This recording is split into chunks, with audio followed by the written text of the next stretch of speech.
What's up, guys? So I've been playing Hunt Showdown 1.6 lately with the new Desali map, and it still has texture LOD.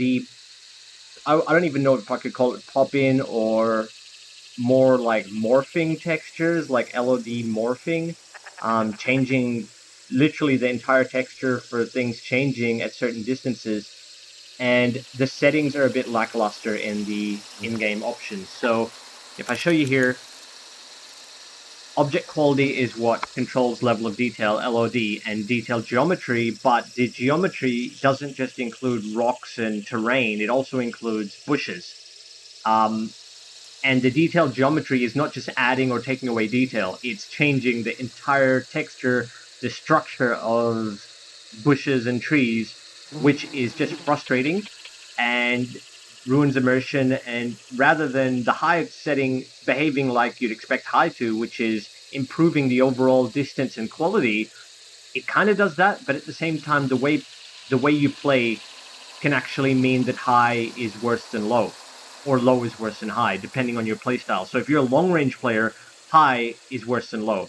If you're a close-range player, low is worse than high, because basically what you want to try to improve is the amount of pop-in you see while playing your normal playstyle. So if you're using a shotgun, you don't want your bushes changing at a medium to short range. If you're using a rifle, you don't want your bushes changing at high range when you scope in to look at the enemy player. You don't want the bushes changing as you scope in. And that's where the setting is highly dependent on playstyle. So I'll just give you an example. This is on high. At this distance, if you see the bushes in the center of the screen, if I take a few steps forward, they change. And the branches change too. Certain bushes and certain maps will change the entire structure. Not all maps, and not all bushes, but it tends to be noticeable. So I'm just walking back and forward here. You can see that bush changing in the center of the screen. If you're aiming at a player, it's very distracting. If I had a rifle right now, and I'm just in the exploration mode, if I had a rifle and I zoomed in, like I aimed at a player behind that bush, the texture would be changing as I zoom in and out. So you can see here, it doesn't really ruin visibility. Like, it's not really a competitive setting, because you can change the distance that this happens, and there is a little bit of freedom to the player. So I don't feel using a config edit or a fix like I'm going to show you is really cheating or anything like that. I don't think you'll get banned for it. If they did, there'd be controversy, of course. They might lose a few players, because I think that would be unfair. But basically what we want, or what a lot of players want, including myself, is we want an ultra setting, or a way to just turn it off the LOD swapping completely, even if it means more VRAM usage and lower frame rates. Because the main reason they did this LOD thing is for performance and optimization for lower spec users, not for everyone. So, as you can see, I've got plenty of headroom. I'm at 2.8 gig here, with my VRAM target at 90, and I've got 12 gigs. So this is going to be more applicable, disabling the LODs altogether, more applicable to higher spec users, but knowing how the setting works could still help a low spec user, in which case, if you're having issues with the aiming at medium range, I'll just show you. If I go to medium, we have to get closer for the bush to change. So it happens at about here, that's medium. So depending on what distances you aim at, if you're aiming at this kind of distance, which is usually what a rifle would be doing, or a pistol, but if you're aiming at these kinds of distances, you don't want to be using low or medium or high. You want to be using low, because you don't want this happening when you scope. Just imagine I'm scoping. I don't have a gun in exploration, but imagine I'm scoping. It would change texture, like right here if I scoped. It would be changing textures on me, just from scoping in and out. And then if I'm long-range shooting, I actually want it on low for long-range, opposite to what it's doing. Like, it increases the range on high, but if I'm scoping in now, that texture is not going to change at this distance. I would have to be shooting at a close range, at about here. So still, yeah, so like right here, if I was aiming with a shotgun at this distance, around here, I would be getting that happening. You can actually see the branch moving, the lower part of the branch. If you've got a high-res monitor, you'd be seeing the lower part of that branch changing its actual position. So it's not just updating to a higher res version of the same bush, it's giving us a different bush. and that's where I'm kind of annoyed. Like, it's like a really weird thing for the devs to do, a really weird choice to change the texture completely and the branches move around. And then if you go right up to it, just to emphasize what I'm trying to talk about, you can see how that might affect when you're scoping in and out. Even though you've still got visibility, it will affect your aim a little bit. And then you've got certain bushes like these ones. I've actually had solid bushes here where I can press it. I don't think these solid branches change, but you get branches around it changing at a certain distance. See, I don't know if this specific bush will do it, because it's weird. Like, not all textures in the game do it. It's like they selectively chose a certain few. Okay, it is doing it. Sorry. So yeah, but not all do it. Not all do it. Not at all distances. Some are worse than others. But you can see here that that tree is actually changing on me. Yeah, okay. Even the solid object that I thought was solid. See those middle branches straight in the center of the screen? I see two close together, and then one to the left and the right. It completely changed to a different set of branches. So you can imagine how you might aim to compensate at a certain range to bypass these branches, right? You might want to hit something over here, but the actual physical object seems to be here. And the LOD version is like changing it completely. So you might try to aim around it and end up hitting one of those three thicker branches that you can't walk through at this distance. Wait, if I go back, just pretend there was someone standing behind that thing. You might try to aim around that physical change. And I can't really verify if that's changing the object altogether. I don't think it would be, because it's multiplayer. So, you know, you'd have to have it changing for all players. I think the one that's applicable would be the closer, higher res one. That one there. So the three branches in the middle, those would be the physical objects that you can actually hit when you shoot. And when I go back, the visual LOD it's giving me is a different shape. So I don't know which one of those three is physical, or if it's just, yeah, definitely a difference. So enough demonstration. Basically, the fix that I want to show you is how to turn off these swapping morphing bushes and morphing trees that can affect your immersion and just frustrating altogether. It won't affect all objects throughout the game. So there's certain objects that you might actually notice more when disabling the LOD. So when you disable it, there's a config file. You change it from nothing to 0, and then you avoid tampering with your graphics settings after you've done that and set it to read only. But because it stops all the trees and bushes from morphing around, when you're running around and you see pop-in that normally was always there, you'll actually notice it more. So if I find some pop-in, and I recommend defaulting it to low, because there's still other objects that will be affected by the setting, and low is the performance setting. So you're having it on low for performance, but we're going to lose a little bit of performance because the bushes and trees, most of the big objects won't be changing anymore.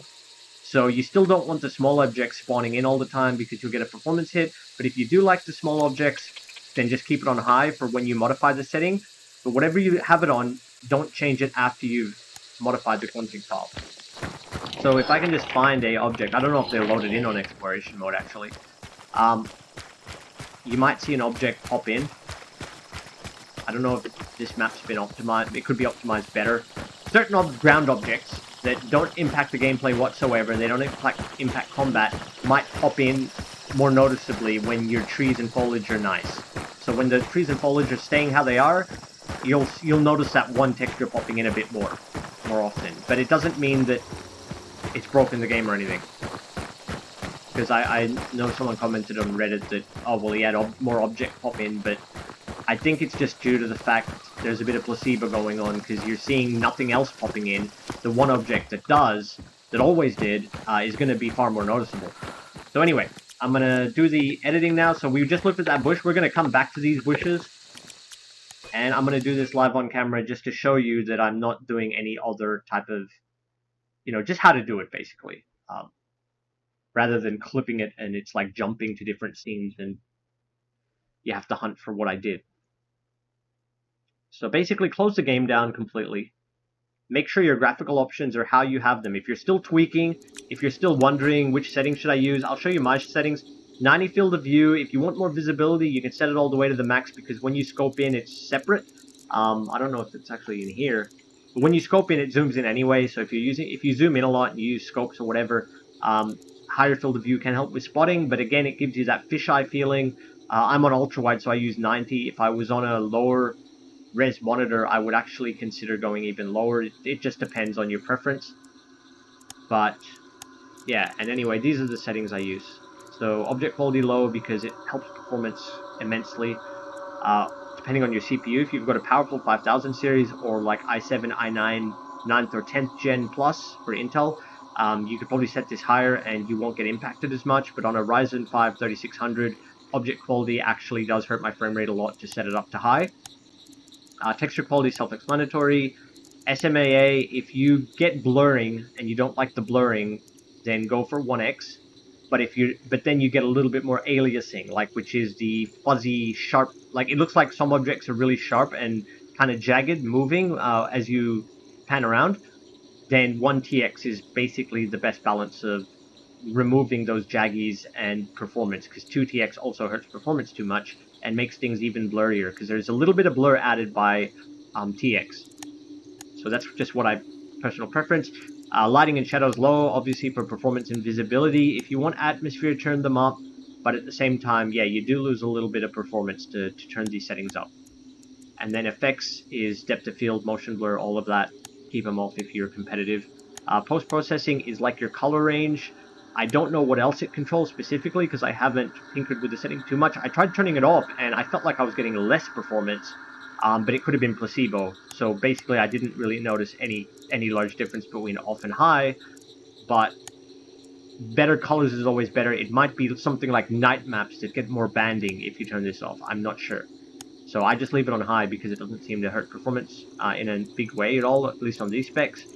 And particle quality is the amount of embers and the detail, like how fine the embers look on fire and things like that when you shoot an immolator. Basically, it'll just look better. And I didn't notice any significant performance degradation by turning it down, but it makes the embers and stuff look a little bit more pixelated and bigger. It's only a slight difference, but if I can have them looking a bit more detailed with virtually no performance hit, I pick high. And then depth of field, motion blur off, VSync off, max FPS uncapped. You can cap it if you want. You know, it's not going to matter because you're not really going to push up to 144 realistically unless you're on a really high-end system, or 180. But you could cap it to 144 if you're not on a 144 Hz monitor. If you're on like 100 Hz or less, then there's no point letting the menus run unlimited.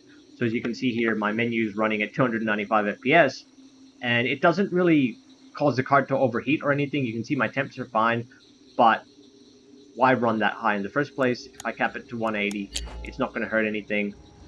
You might even see my temperature drop a little bit at the menu. So if you spend a lot of time at the menu, if you're taking long matchups, you can save a little bit of power too, because you can see that uncapped. The power consumption is at 142 watts on this setup. And capping it to 144, which I don't reach in-game anyway, drops me down to 88 watts. That is significant. That's noticeable, and the temperature drops by 5 degrees. So this is one game, or not all games have it, because some have a separate FPS cap for the menu and the in-game, but because this affects both, it's actually useful. If you never reach 144, don't bother running 300 in the menu. Set it to like 140 or 120, depending on what your average FPS is, so that you're not impacting your in-game frame rates. You're just stopping the menu from going too high. So I do actually sometimes see 120. It's not going to matter as much because my FPS range is usually around 100 to 110. So I could even cap it to 120 and save even more power, another 8 watts of power. And now we're about almost 10 degrees lower than we were a minute ago. So that's where it's actually useful. You could also use Riva Tuner to cap your FPS. It's up to you, but this is a bit anecdotal, but I was using Riva Tuner at one point to cap my FPS to 140, and I was getting random crashes. I don't know why, with the FPS capped. So I stopped using Riva Tuner for FPS caps, and the crashes went away. A bit anecdotal, but just in case, if you've been having random freeze-ups, don't cap it through Riva Tuner. Try using the in-game cap, or leave it uncapped. So just sharing that there. I might leave it on 140. That's not a big deal. And then advanced settings, tessellation. I forced tessellation off through the AMD drivers, so through here, through global graphics, because sometimes the gaming specific graphics settings seem to be broken. They're not working properly. So I'll set something in here, for example, and it doesn't do anything in game. So what I do is I just use the global setting because it seems to be working. And through global, I set maximum tessellation level, override application, set it to off, and that also gives a performance boost. You could also, if you want a little bit of tessellation, you could try 2 times or 4 times, but I just don't want tessellation. So yeah, off, performance boost, and the textures tend to have a tessellated look anyway, whether you turn this on or off. And 2-pass just improves visual quality, and I didn't notice any significant performance change by enabling these, so it gives a little bit more clarity in my opinion. And so yeah, I'm just sharing what I've run. And if you get different shades of black, that's like almost like a rainbow shade of black while playing in night maps, turn this setting off. It causes banding. So basically it causes lines between the different shades of black. So you'll see like a dark black and then a lighter black, and there'll be visibly like a rainbow of blacks in your night maps. Yeah, turn that off, and it'll stop it from happening. And so I just keep it off because it makes night maps much more playable. So yeah, that's it. A little bit of I ended up doing a graphical breakdown for what's meant to be an LOD. I'll have to timestamp this. So after that, fully close your game. And that's how you already, like, I went over that so that you know to try to optimize your settings before you start setting config files. So the config file is in wherever you've installed the game, C drive for me, program files x86, Steam, Steam apps, Common, Hunt, Showdown, user, and in the user folders is a game.cfg. It says editing is not recommended because it'll get erased. Basically, the main reason they say that, by my logic, is this is the in-game settings, and whenever you change something like the objects or the shadow quality, it'll change these numbers dynamically. So the file has to be not read-only if you're going to be editing your graphics settings, because this is supposed to be flexible. But if you've already set up your graphics settings and you're not going to be changing your object, call it LOD distance, you're not going to be changing your shadow quality or anything like that, in your texture, 3 means high, 1 means low, so you've got it set up how you want, that's when you can edit this file because you want to do something. So what we want to do is disable those particular texture Power Ranger Morphin bushes, and we do that with e_LODs equals 0. I do not know if there's other commands. I don't know where the person who shared this got it from. Could have been a dev, I don't know. But basically this stops the pop-in and complete changing of textures, so we don't get one bush turning into another bush at different distances when aiming down iron sights.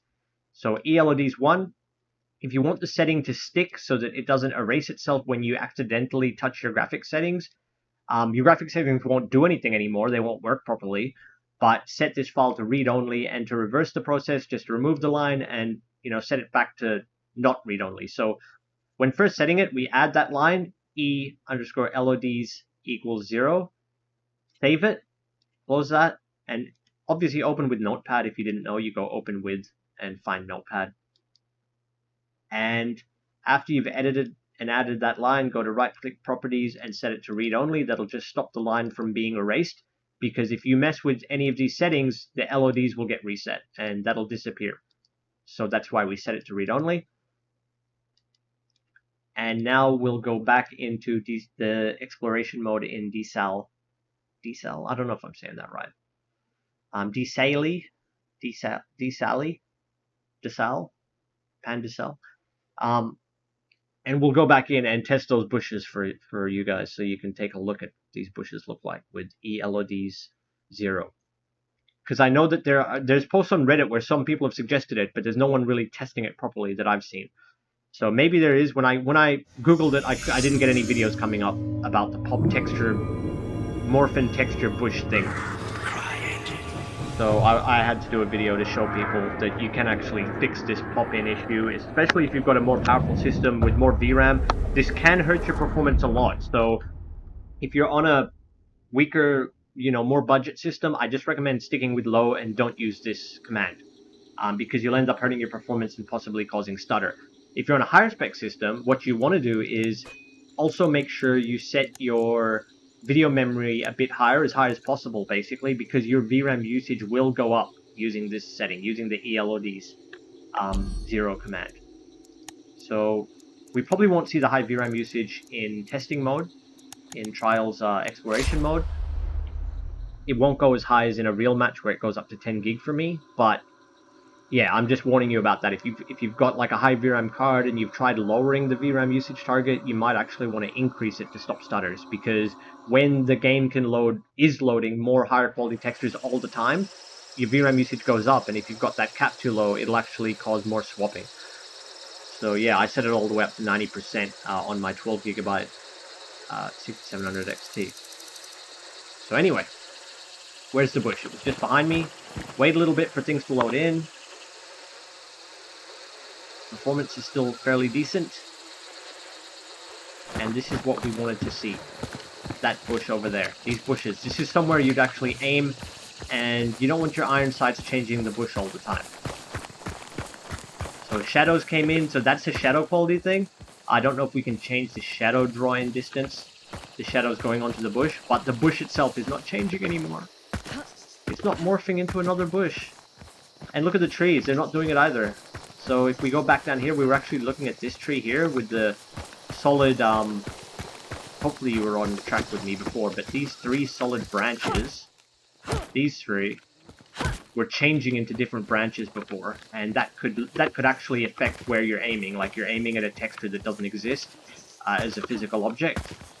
And we're going to go all the way back and see if they changed to the 4, there was 2 close together branches that it was changing to, and it's not doing it anymore. Yeah. So there you go, guys. I hope that helps you out with the texture pop-in issue, texture morphin bush thing. Yeah, it's just a really frustrating, like, it's weird. I don't know why they don't have an ultra setting that just does this for you. You shouldn't have to go into config files.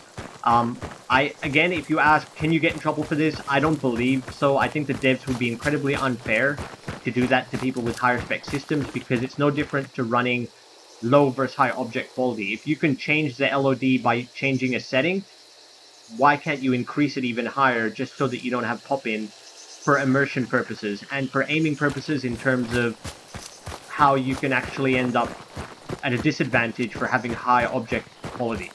So someone on high object quality aiming from back there is going to be at a disadvantage to someone shooting with low, well, to someone shooting from here, or to someone on low object quality who'll be only at, like, at the same distance. Someone with low object quality will be able to aim and not have the texture changing at this distance.